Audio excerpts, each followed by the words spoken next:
Oi, labą dieną. Aš perskaičiau laikraštyje, kad aš noriu susirasti merginą. Aš labai norėčiau merginos,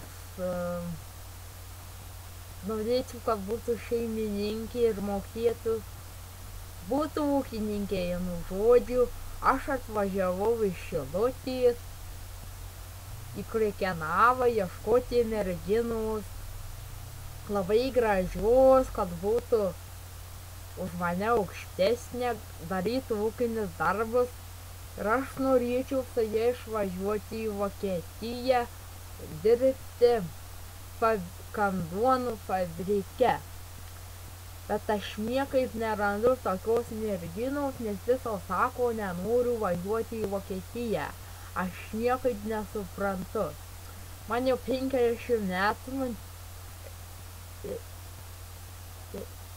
50 metų. Aš ieškau merginos, kad jai būtų 15 ar 16.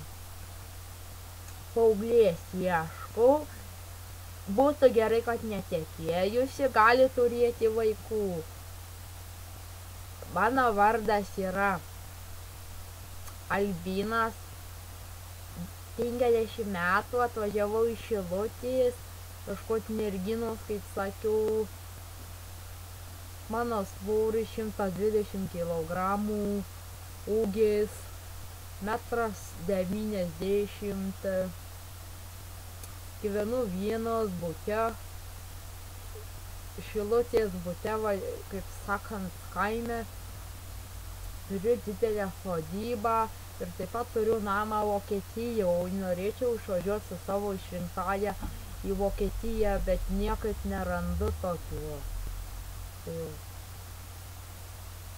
Viskas, baigiam, įsijungti kamerą. Įsijungti kamerą.